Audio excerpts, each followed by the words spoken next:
berkaitan dengan materi merintis jadi analis politik bagi kemaslahatan umum yang akan disampaikan oleh seorang pria kelahiran Subang tanggal 9 Agustus 1981. Pendidikan terakhirnya adalah strata 3 Ilmu Politik Universitas Indonesia. Pengalaman organisasinya banyak sekali gitu ya. Yang terakhir adalah dari mulai organisasi kepemudaan, organisasi kemasyarakatan, dan dia juga sebagai Presiden Milenial Indonesia, kemudian Ketua Dewan Pakar ICMI Orda Subang ya. Kemudian beliau berkarir sebagai seorang dosen di Universitas Al-Azhar Indonesia, kemudian sebagai Direktur Eksekutif Indonesia Political Review, serta pernah menjadi tenaga ahli DPR RI dan aktif menjadi pembicara atau narasumber di berbagai forum media cetak maupun elektronik, khususnya di berbagai stasiun TV nasional. Kepada Kang Dr. Ujang Komarudin MSI, dipersilahkan untuk menyampaikan materinya. Dengan tidak mengurangi rasa hormat kami, diperkenankan untuk menyampaikan materi dalam 20 menit. Kami persilahkan kepada Kang Ujang untuk menyampaikan materinya. Mangga hatur nuhun Kang Fazrul Zaman SIP MSI, hatur nuhun. Bismillahirrahmanirrahim. Assalamualaikum warahmatullahi wabarakatuh. Waalaikumsalam warahmatullahi wabarakatuh. Rabbi shrah li sadri wa yassir li amri wahlul 'uqdatam min lisani yafqahu qawli, amma ba'du. Ini saya sebelum menyapa kepada Bapak Dekan, Pak Kaprodi, ini guru-guru saya semua. Saya ini kan alumni UIN juga, angkatan 99. Ya. Makasih Kang Ujang. Siapa Profesor. Jadi saya bangga ya hadir di forum yang mulia ini. Bahkan studium general itu kan artinya kuliah umum, artinya pengamat politik hari ini gitu, itu mempunyai tempat tersendiri dalam konteks kita bernegara seperti itu. Jadi hatur nuhun. Yang saya hormati, saya muliakan, saya banggakan Profesor Ahmad Ali Nurdin, MA PhD. Salam kenal Pak Dekan, saya nyebutnya ya. Salam takdim. Mohon maaf apabila nanti ada kekurangan. Ini senior saya nih, yang begitu baik nih, Kang Dr. Haji Ahmad Asep Sahid Gatara MSI. Beliau itu sosok inspirasi saya, jadi sosok idola saya. Ketika saya semester 1 itu udah diajak demo. Jadi demo di depan rektorat, latihan lah kira-kira seperti itu. Dan beliau juga tipikal senior yang mengayomi lah, yang mendorong. Ya, banyak juga, ini saya cerita aja ya. Banyak juga, tapi jangan ditiru. Senior yang kerjaannya mengerjai kita juga. Nah, untuk Kang Asep Sahid itu tidak. Beliau sebagai pengayom, mendorong dan membesarkan kita gitu. Dan membesarkan saya juga. Hatur nuhun Kang Asep Sahid, senior yang saya muliakan, saya banggakan atas semua bimbingannya. Kang, mohon maaf. Siap. Pak Bupati, Kang Datang Supriyatna, saya hormati, saya muliakan, saya banggakan. Lalu Pak Muhammad Aris Munandar, saya hormati, saya muliakan, saya banggakan. Biasanya kalau saya hadir di forum-forum tertentu itu ada media yang ikut biasanya. Bahkan saya ingat adalah salah satu teman media di Independent Observer. Setiap saya seminar dimanapun selalu ikut, Zoom di mana selalu ikut. Dan tahun lalu beliau dipanggil oleh Allah, saya kontak istrinya gitu, sangat kehilangan gitu. Karena ternyata beliau mengikuti update perkembangan tentang persoalan politik yang saya mohon maaf ya, lempar ke wacana publik. Ini teman-teman mahasiswa ilmu politik, FISIP UIN Sunan Gunung Bandung, saya hormati, saya banggakan. Salam kenal dari saya ya, saya anggap kakak lah ya. Jangan siapa-siapa. Jadi kalau nanti ketemu di mana gitu, ya kita saling sapa saja. Saya berangkat, saya akan buka PowerPoint dulu. Ini saya sebentar ya, saya buka dulu. Mohon izin. Share screen. Nah, ini PowerPoint-nya saya sederhana aja. Sederhana saja. Yang pertama ini. Ini aja, mudah-mudahan bisa kelihatan. Saya berangkat dari awalnya bercita-cita gitu. Ketika saya di UIN dulu, saya ingin waktu itu diangkat jadi asisten dosen. Dan harapannya ketika itu Pak Haji Sofyan ya sebagai saya anggap orang tua saya ketika itu meminta saya untuk bisa ngajar di Syariah. Lalu juga ambil S2 di Unpad ketika itu. Tapi saya punya keinginan sendiri, punya cita-cita sendiri. Saya agak badung memang. Jadi cita-cita saya agak tinggi, agak bandel, ada kekeh, ada keras kepala lah. Eh, maka saya bilang mohon izin Pak Haji, mohon izin senior dosen-dosen ketika itu saya akan berangkat ke Jakarta, akan berjuang, ya berjuang sajalah sebagai anak muda, saya bilang, agar saya bisa juga menjadi tokoh nasional, saya bilang gitu. Karena waktu itu pikiran saya, mohon maaf, bukan berarti ibu bapak dosen, para profesor, para dokter di sini yang hadir gitu ya, ketika menjadi dosen di UIN, bukan tidak bisa untuk bisa menjadi tokoh nasional. Tetapi saya berpikir ketika itu, kalau saya di UIN Bandung, kalau saya aktif di Jawa Barat, maka ya mentok-mentoknya saya tokoh Jawa Barat gitu. Saya pikirannya ketika itu seperti itu. Mudah-mudahan saya bisa dibantah oleh teman-teman semua. Nah, dalam perjalanan dari Jogja ke Jakarta, waktu itu saya menjabat sebagai staf khusus Ketua DPR. Staf khusus Ketua DPR itu pesawatnya Garuda, bisnis class. Jadi saya berdampingan dengan seorang pengusaha 100 orang terkaya di Indonesia. Dia mengatakan ke saya, Jang, katanya, 2016 saya masih ingat. Saya boleh nggak pesan ke Ijang? Ijang itu kan dampingi ketua DPR, kan, membuat teks pidatonya ketua DPR.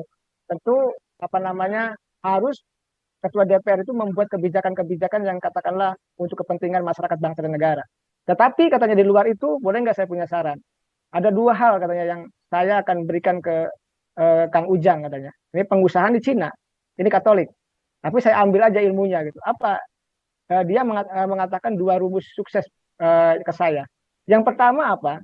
Ini perjalanan awal saya menjadi analis politik. Nanti perjalanannya seperti apa kita akan jelaskan ke depan, ke belakang.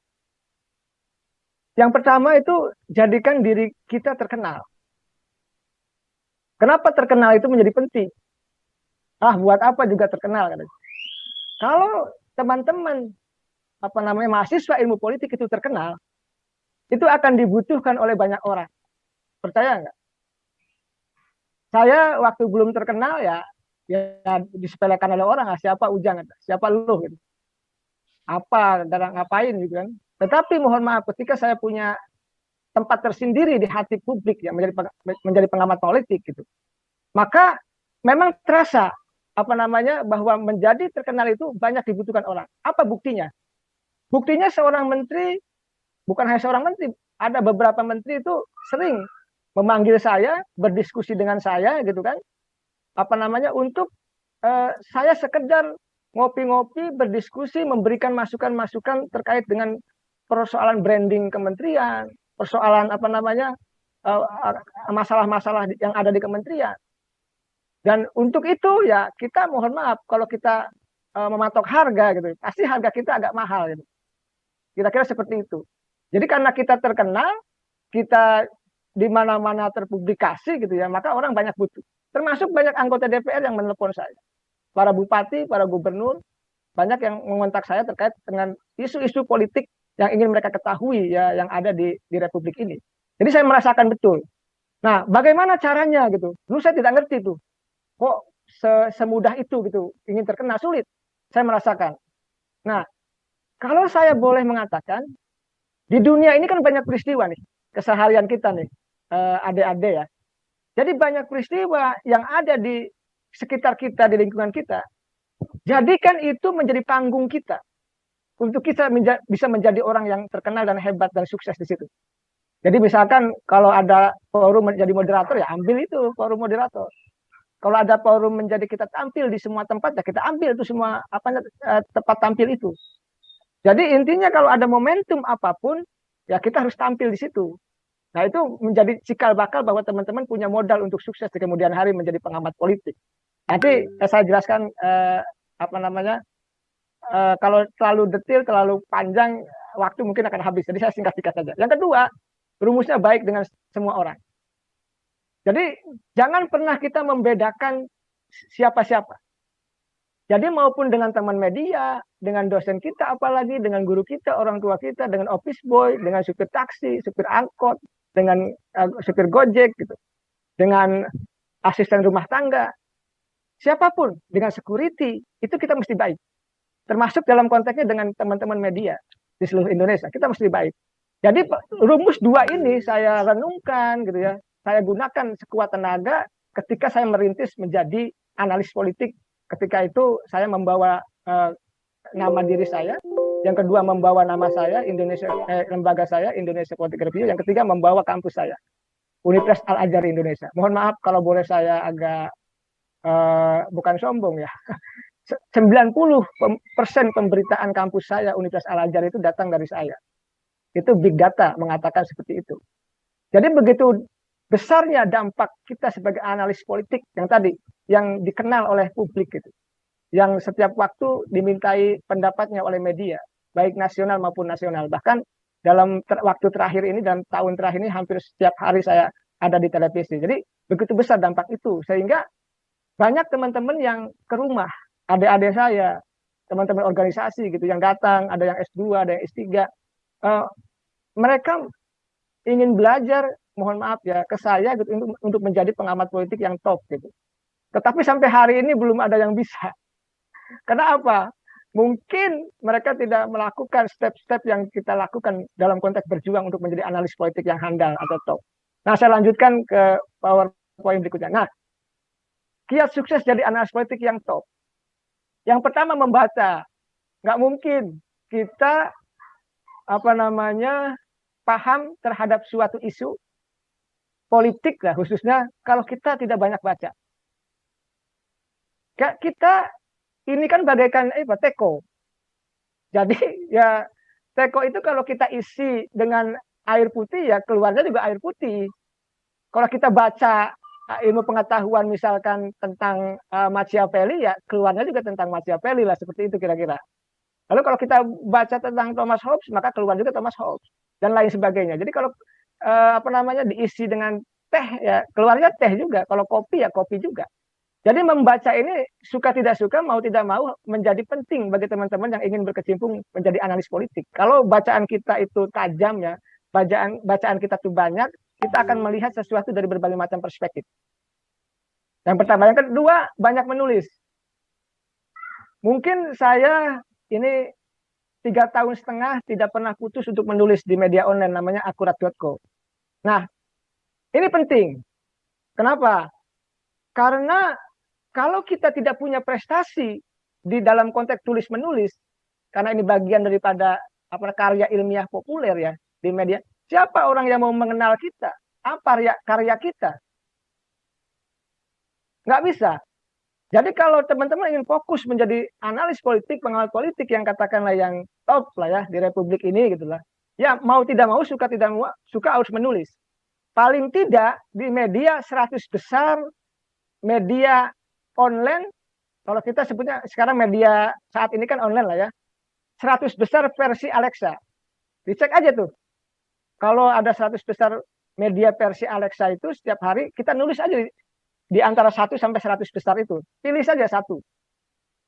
Pilih. Saya 3,5 tahun tidak pernah putus nulis di akurat.co dan itu sudah menghasilkan 160 artikel opini. Bisa dilacak di jejak digital saya.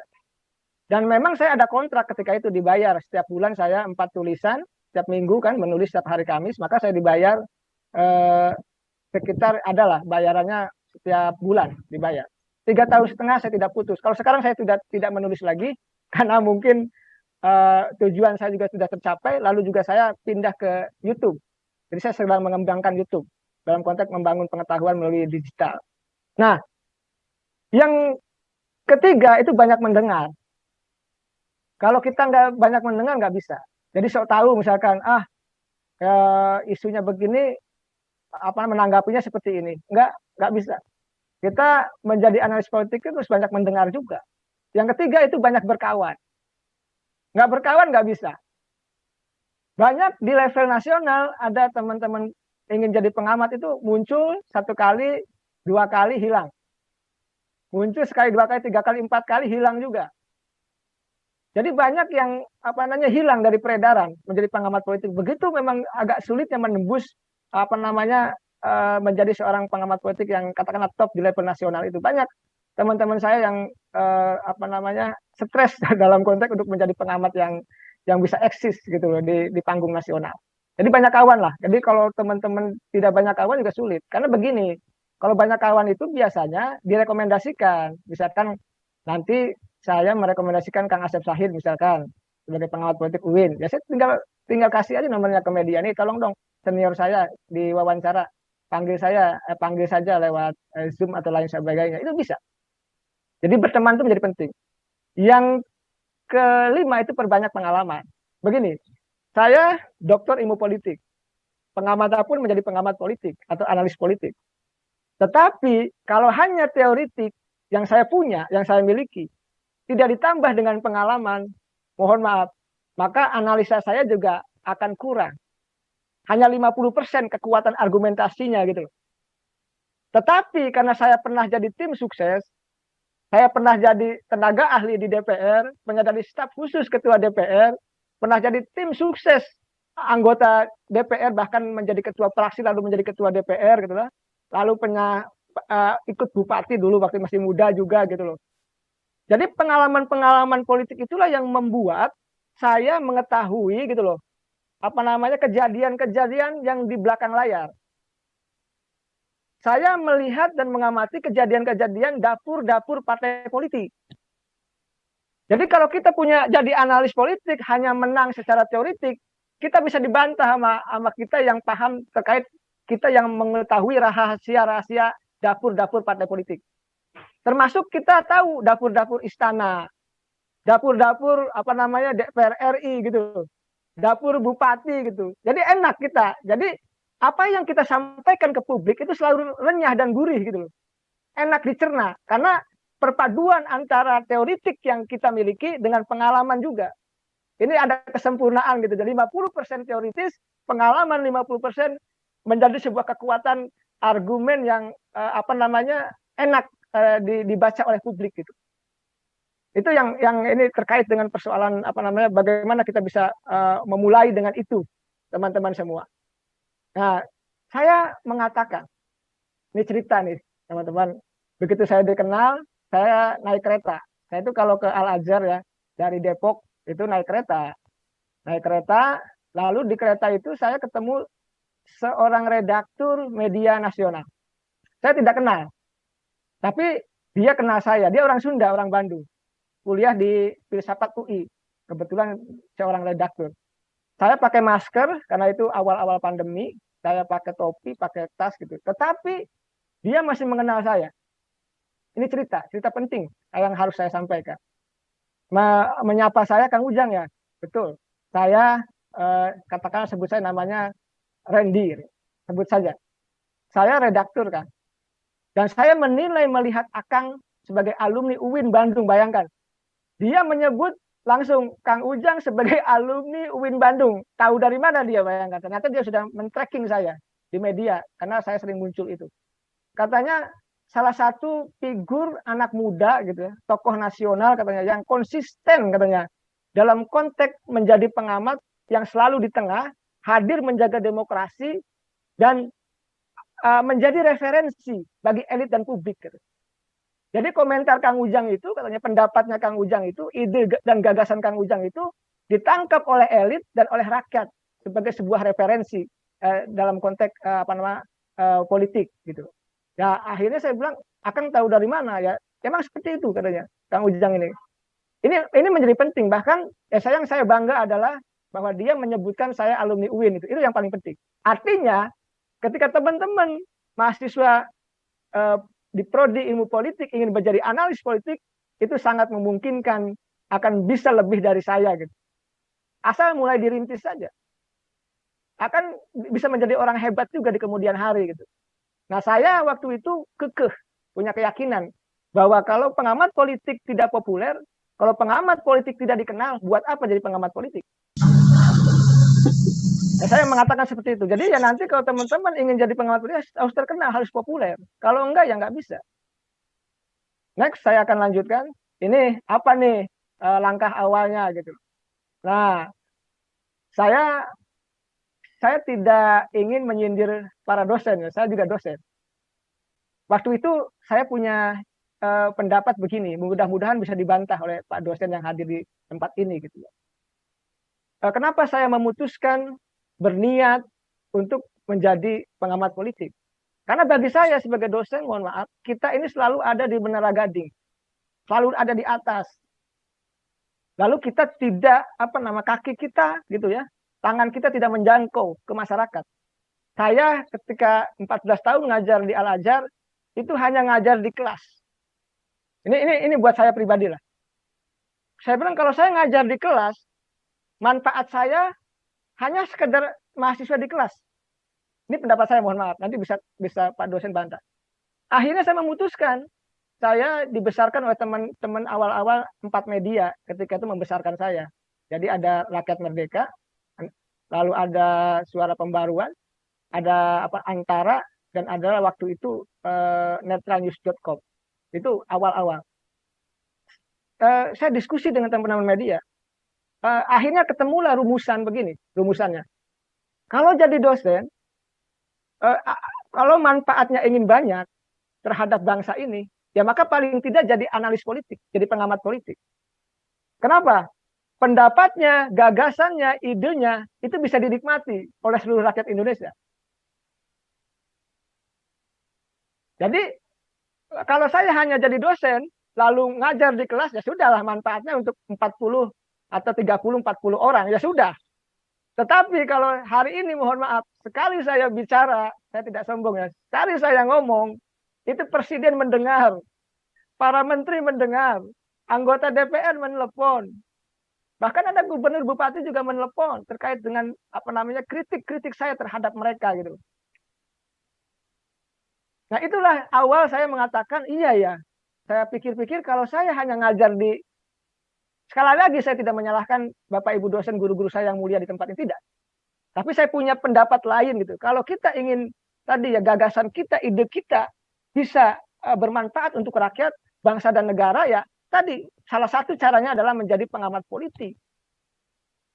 Yang itu menjadi referensi bagi elit maupun publik. Oleh karena itu mohon maaf, sejak 4 tahun yang lalu, hampir tiap hari saya selalu diwawancarai oleh media cetak online. Bahkan tahun terakhir ini hampir tiap hari juga di televisi. Nah kalau sudah kita tampil di televisi, dicetak, di online, bahkan media internasional, artinya kita menjadi rujukan, menjadi referensi. Gitu loh. Artinya keberkahan dan kebermanfaatan kita sebagai ilmuwan politik itu bisa dirasakan oleh publik, oleh seluruh rakyat Indonesia, bahkan dunia. Saya 2019 yang lalu didatangin oleh media televisi dari Malaysia. Waktu itu janjian juga dengan Vietnam dan Singapura, tapi nggak ketemu. Jadwal saya waktu itu agak nggak ketemu, ya nggak padat. Jadi dengan Malaysia waktu itu diwawancara, lalu dengan The Australian, The South China Morning Post, media Jepang, media Eropa. Artinya, sekali lagi, gagasan ide kita itu dibaca oleh seluruh dunia. Bukan hanya Indonesia, dunia, saya katakan. Jadi kan beda kan? Saya sebagai dosen hanya mengajar, mohon maaf, di ruang kelas, atau di kelas lalu di Zoom, dengan 30-40 mahasiswa, dengan kemanfaatan yang luar biasa ketika kita menjadi analis politik, yang memang kita bangun untuk menjadi seorang yang, katakanlah yang populer, yang terkenal di Republik ini. Ini penting. Saya tidak sombong, ini soal pengalaman. Jadi niatkan dulu, bismillah Tuhan, ya Allah, saya ingin jadi pengamat politik, tadi ingin bermanfaat bagi sebanyak-banyak makhlukmu ya Allah, di Indonesia dan di dunia gitu loh. Saya kalau doa nggak tanggung-tanggung, Bapak Ibu, adik-adik semua nggak tanggung-tanggung, saya bilang, saya ingin jadi pengamat politik levelnya level dunia, saya bilang. Apa yang terjadi? Saya hampir tiap bulan itu bertemu dengan para diplomat negara asing, dari kedutaan-kedutaan besar yang ada di Indonesia, dari Singapura, dari Taiwan, dari Australia, dari Jepang. Kenapa? Ya karena mereka juga ingin tahu informasi tentang politik Indonesia dari saya sebagai analis politik Indonesia gitu, yang sering muncul di banyak media gitu. Mereka mengamati betul. Jadi hampir tiap hari saya diajak makan siang, bahkan makan malam dengan mereka itu, kedutaan besar asing itu. Jadi diniatkan untuk itu, untuk ibadah gitu loh. Bismillah, berjalan. Yang kedua, itu membranding diri. Jadi ya kita pengamat ya di branding dong. Kalau kita nulis tadi ya, saya tidak berhenti nulis 3,5 tahun itu ya membranding. Tulisannya misalkan Ujang Komarudin sebagai, kalau nulis ya, pengamat politik Universitas Al-Azhar Indonesia dan Direktur Eksekutif Indonesia Political Review. Jadi 3 nama sekaligus yang saya bawa. Nama saya, membranding diri nama saya. Lalu nama apa? Institusi kampus saya, Universitas Al-Azhar Indonesia. Kampus swasta yang kita besarkan, gitu, yang saya besarkan. Lalu yang ketiga lembaga saya, Indonesia Political Review. Tiga-tiganya kena. Kalau kita tidak branding, tidak bisa. Bahkan awal-awal saya membawa kartu nama, diperkenalkan ke para menteri, ke anggota DPR, lain sebagainya. Tapi kalau hari ini sudah tidak perlu gitu kan, karena sudah dikenal. Artinya membranding diri itu penting. Ya jangan lupa kalau kita mau jadi bupati pun ya pasti branding dirinya sebagai bupati. Kebetulan karena saya menulis diamanahi untuk menyampaikan analisis politik ya, maka teman-teman harus membranding diri sebagai pengamat politik. Yang ketiga itu membuat rilis berita. Jadi harus kenal juga ini dengan banyak wartawan teman-teman. Jadi kalau ada isu yang aktual misalkan tentang VCR, ada menteri main di wilayah bisnis VCR, bikin rilis berapa alinea, ditulis, harus belajar juga rilisnya itu awal-awal. Karena kenapa bikin rilis? Karena kita belum dikenal oleh media. Media belum kenal siapa kita. Pengamat politik apa kita itu gitu. Nggak ngerti mereka. Jadi membuat rilis berita yang memang setiap minggu lah, isu-isu yang aktual. Misalkan hari Kamis bikin aja, lempar aja ke media. Apa yang terjadi teman-teman? Saya membuat rilis itu hampir 7 bulan, konsisten setiap minggu. Apa yang terjadi? Saya sampaikan yang namanya Detikcom tidak pernah mau memuat hasil rilis saya, nggak pernah mau Detikcom itu. Mungkin saya dulu belum terkenal, nggak dikenal sama sekali. Jadi setiap saya kirim ke Detikcom, rilis saya itu bukan tulisan opini, bukan sekali rilis berita yang mengatakan misalkan isu ini, bahwa pengamat politik Ujang Komarudin gitu ya, mereka tidak mau mengutip apa yang saya sebarkan dari rilis berita itu. Tapi jangan salah. Saya waktu itu agak mengeluh gitu. Kenapa Detikcom kok nggak mau ke saya? Saya husnudon aja saya bilang. Saya bilang suatu saat Detikcom harus saya taklukkan. Suatu saat akan mengejar-ngejar saya gitu. Alhamdulillah teman-teman. Hari ini di HP saya ada 15 wartawan Detikcom. Dan foto saya itu ketika ada di Detikcom itu paling besar. Di headline gitu. Karena kita sudah dikenal. Karena kita sudah terkenal. Dan bahkan hari ini teman-teman Detikcom sudah dekat semuanya. Nah, bahkan dalam bulan lalu gitu ya, wawancaranya wartawannya mewawancara saya langsung 3 isu, bayangkan. Kenapa? Karena takut tidak kebagian, karena Pak Ujang sudah jadwalnya sudah padat katanya. Jadi beda kan? Ketika kita belum dikenal, membuat rilis ditolak, tetapi ketika sudah dikenal, mereka akan nyari kita. Isu-isu yang akan mereka tanyakan, bahkan langsung 3 isu, karena takut jadwal sayanya penuh katanya. Bayangkan. Ini yang harus diperjuangkan oleh teman-teman ketika ingin menjadi analis politik. Yang keempat yaitu punya mentor, teman-teman. Nggak bisa kita juga jalan sendiri. Bahkan saya, dalam 1 tahun, awal-awal saya muncul 2017, saya punya mentor dari wartawan Rakyat Merdeka, wartawan politik. Saya banyak belajar bagaimana belajar mengemas berita yang bagus gitu. Mereka sih yang nulis, kita bagaimana membuat berita yang bisa dibaca enak oleh publik gitu. Hampir setiap malam Rabu saya selalu nongkrong dengan wartawan selama 1 tahun. Anggap saja saya belajar gitu loh. Setiap ulasan analisa politik saya ada setiap hari Senin di Rakyat Merdeka ketika itu. Jadi Rakyat Merdeka cetak itu selalu mengulas tentang analisa politik saya hari Senin. Nah, jadi mentor itu penting. Jadi tak bertempat bertanya.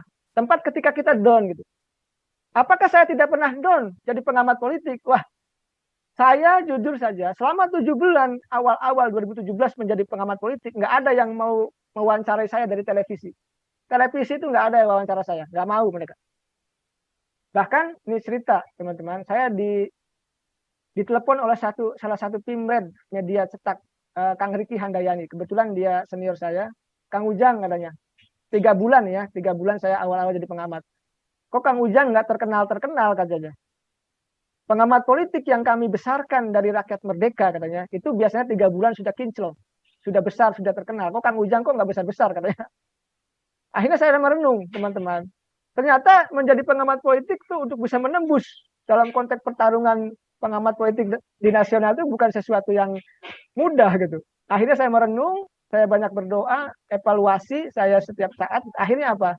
Bulan ke-8 lah saya diundang oleh TV One, yaitu di acara live Apa Kabar Indonesia Pagi.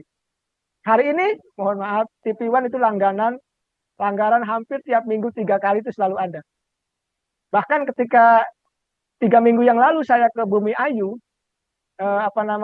menghadiri berkunjung ke profesor saya di Bumi Ayu, ada warga masyarakat, kita sebut orang tua ya, aki-aki itu sambil pakai motor, sambil jualan es, itu menyapa saya ketika di jalan. Pak Ujang, ini Pak Ujang ya, pengamat politik nasional ya, kata, yang sering di TV. Saya sering nonton Bapak, bayangkan. Sedahsyat itu ketika kita bisa tampil di televisi, sudah dilihat orang jauh-jauh di sana, di kampung-kampung, di desa-desa, karena intensitas kita tampil itu sering gitu. Nah, perjuangan untuk itu ya teman-teman harus yang ke-6 harus gigih dalam berjuang. Nggak ada yang tidak bisa kita perjuangkan, teman-teman. Saya waktu awal-awal mengeluh memang, aduh Tuhan, saya bilang kok nggak terkenal, kok nggak ada yang ngutip saya, kok televisi nggak ada yang mau gitu kan. Akhirnya ya sudahlah, saya bergerak karena saya konsisten berjuang ingin jadi pengamat yang handal, ya saya perjuangkan itu. Yang ke-7 ini jadi diri sendiri, teman-teman. Saya awal-awal begini, komentar saya itu bicara saya itu mengikuti gaya tokoh lain. Jadi saya ikutin gaya tokohnya A gitu loh. Kalau bicara di televisi itu enak gitu, teratur, sistematis gitu. Ternyata diterapkan di diri saya nggak bisa. Saya ngikutin gaya tokoh itu gitu ya, sebagai tokoh hebat gitu di Republik ini, saya tidak sebutkan gitu. Ternyata saya nggak bisa. Karena beda kita dengan beliau gitu. Akhirnya saya jadi diri sendiri aja, apa adanya. Gitu loh. Yang penting kita punya argumen yang kokoh tadi. Jadi perpaduan antara teoritis dengan pengalaman yang saya miliki gitu. Next, ini karena waktunya nggak. Nah, kan waktunya sudah habis kan. Mohon maaf. Oke, menarik. Makasih, ini saya singkat. Ini apa yang harus teman-teman lakukan ya, konsisten dan eksistensi. Jadi harus konsisten berjuang di arah situ. Kalau nulis terus. Kalau teman-teman media wawancara ya harus diterima terus. Harus setiap eksis. Jadi jaga 2 hal itu, konsistensi dan eksistensi.